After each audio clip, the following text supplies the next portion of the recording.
Welcome too late to the show. I'm your host, Prophet74. Today I bring you the HMD Odyssey. It's a Samsung build, so we're going to talk about it before I even open it up. First of all, Microsoft started creating the HoloLens a while back, a couple years ago. Very pricey, just for the beta version. Not a lot of people can afford it. Not a lot of builders out there for content on there. So Microsoft said, hey, let's build a cheap machine where not only are we going to build content for the HoloLens, because that's pretty much going to be our bread and butter, and see what we can take to the next step. Let's have people customize stuff for us, because in order to customize stuff for the HoloLens, you have to own it. You have to have it, and it's like $3 or $4 grand just to own something like that. For small indie developers to small creators, it's unaffordable. It's something that they're not going that route. So Microsoft got a little smart and they say, hey, let's build a cheap unit where people can afford it and they can start building stuff for our HoloLens things. And hey, here they are. They created this thing. Not only it's one of the good things, but they call it AR, VR. Don't let that manipulate you, because they want you to build stuff that's gonna translate to the AR. But right now, you can't really do that. There's no AR. It's only VR on this one. So let's open it up and let's see what you get when you actually get this machine. Price range, it's not that bad. It's really cheap. This was purchased for one of my departments. They're gonna start using this thing instead of the HTC Vive, because HTC Vive is a little bulky. You need a lot of additional things. You need the space. You need the actual receivers. It's a lot.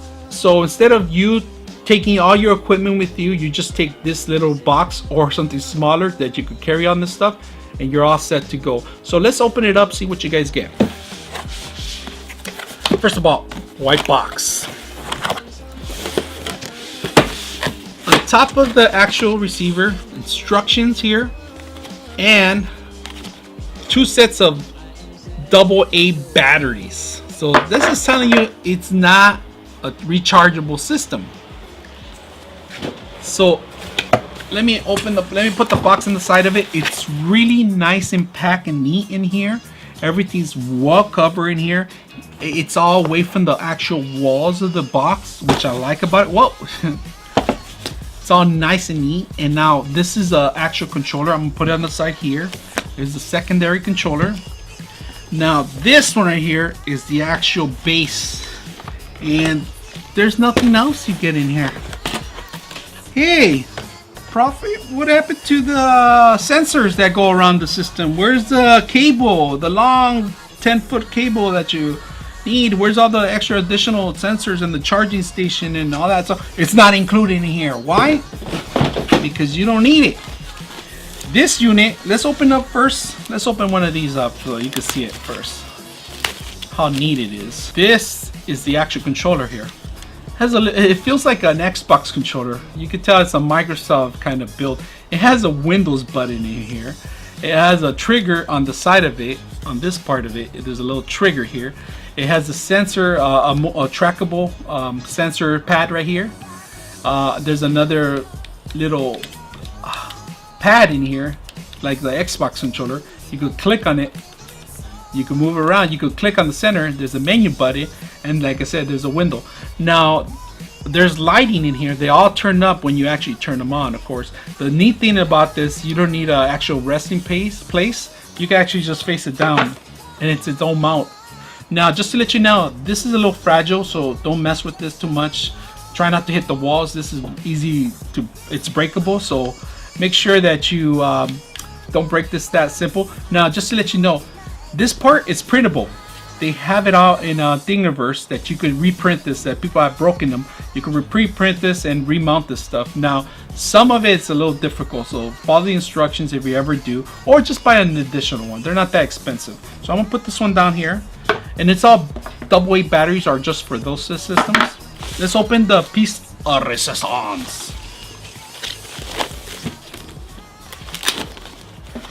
Now, this one's what you wanted to see. Now there's one cable. That's pretty much what it is. There's 2 cables, and there's one cable that is built into one HDMI and a USB. So let's open it up here. So here's the 2 cables that you just need. HDMI and USB. That's pretty much it. those sensor boxes, no nothing. Everything's built in this whole system. Now, the plus thing about it is they stole somebody's idea. And if you can see, they stole Sony's idea, the head mount set. Let me compare this and tell you, it's exactly like the PlayStation VR headset. It has a strap in the back, it has its loose ends, and it has a mount where all the actual weight comes in the front of it. This is exactly like the PlayStation VR setup. So it's pretty much you're looking at a PlayStation VR. Now, the great thing about it, they give you the actual freaking headsets in here. Really, really, really cool. I mean, they're really soft. They're pleather, of course. It's nice and neat. Now, the actual view is display. It's much larger than the actual PlayStation. It's better than the Vive 2 also too. I can just tell right now. I'm gonna put it on, see how well it fits on my head. Now, to loosen it up, you gotta actually put it on. And I'm gonna put it on with glasses. All right, so that's pretty much how I'm gonna do it. And then these things here, they don't fold too much, but they kind of bend in. Let's put it on. Let's open it up some more. Got a big head here. Oh, I think that's how it goes. Actually, I can't put my glasses on. So.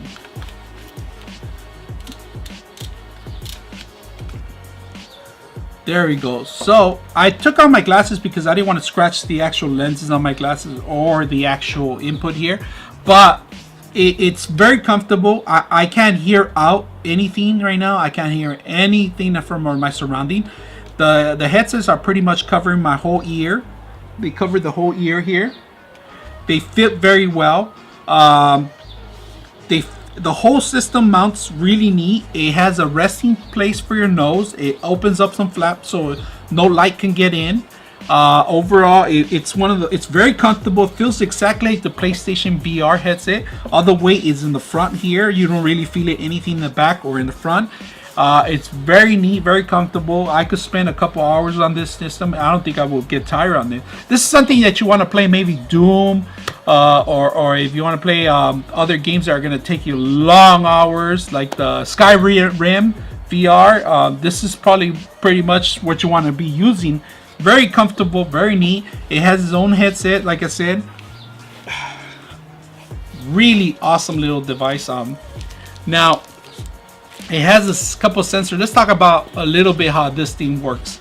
There's 2 additional cameras in the front. This is tracking pretty much this stuff. The distance, the movement, the area, and the rotation. Everything's tracked through these 2 cameras on it. This technology is a little old technology. If you guys can remember your Xbox, remember the Kinect? This is pretty much a Kinect in front of your eyes. It's relying back on bouncing back signals, lighting. This is gonna turn on the little lights that's gonna reflect all back into the system. It's gonna generate exactly where your spacing surroundings at. So it's a great little system. Instead of having these mounts set up all over the area and make sure that you have the space, if you can't take it with you too much. This is pretty neat. You can actually take this with a laptop, plug it in the same place. You're ready to show this thing off, man. It's one of those things that's the only reason I like about it. You can't do that on the bike. You have to take the sensors. If you have a wireless device, even worse. You need a freaking router. You need all sorts of things just to take the vibe with you on the location. If you want to show, demonstrate something to a client or something, you're not going to be able to. But if you take something like this, where it just takes the controllers and the cables that go into your laptop, you're set up. There's nothing else you can take. Now, good thing about this thing, it's not that expensive, and they have a developer's kit. And I am going to talk a little bit more about it when I start using it. Right now, we're just going to unbox it and show it to you guys and see what you guys think about it. There's a lot of new games that you can play. Now, this one is compatible with Oculus and is compatible with Vive games. So let me explain to you. There's a little hack out there that everyone is using. Not only that, Steam's allowing it to actually play your Steam games on this system. Now, the great thing about it, it has a higher resolution than the Vive. You're gonna get to see less pixelation on this system than the actual Vive. So, but there's a drawback on that. Now, The latency time of movements, it's a little off. You can't really tell unless you're a really good gamer and you're looking at how fast you're gonna shoot somebody, you're gonna move or something. It takes microseconds of a lag in there because it has to transmit this signal to back to the system. Now in the Vive system, you have the actual systems monitoring you all the time, your movement and all that stuff. Everything gets transferred immediately. That's the fallback on this thing. Now, if you're gonna demo like three-dimensional structures, you're gonna demo video quality, environments, and stuff like that, you're not gonna have a problem with this. This is perfect for an architect, a design group, a BIM developers, game developers. You want to test your games. This is probably what you want. Now, Microsoft, the only reason they started pushing these things out is for developers to catch on this stuff and making their next system, which is going to be another HoloLens, another higher version of HoloLens, make it more attractable. And it's going to cost a lot more, but once you build something on this platform, they're going to think that you're going to have ready tools for whatever platform gets introduced. That's the only reason they're pushing these things out. Really neat, inexpensive, and this is a great option to have if you can't afford the Vive, or they haven't dropped the price enough so you could afford one. This is probably the best deal to do. I mean, it works the same, and we're gonna play games on this system now. We're gonna try to demo more games so you guys can see more of the items on this stuff. And if you guys like what you see, please, I need subscribers out there, as much as subscribers I can. Every subscriber is a help for me. Make sure if you subscribe, put that little bell in there. If you like what the stuff I'm bringing in, let me know. I'm your host, Prophet 74, out.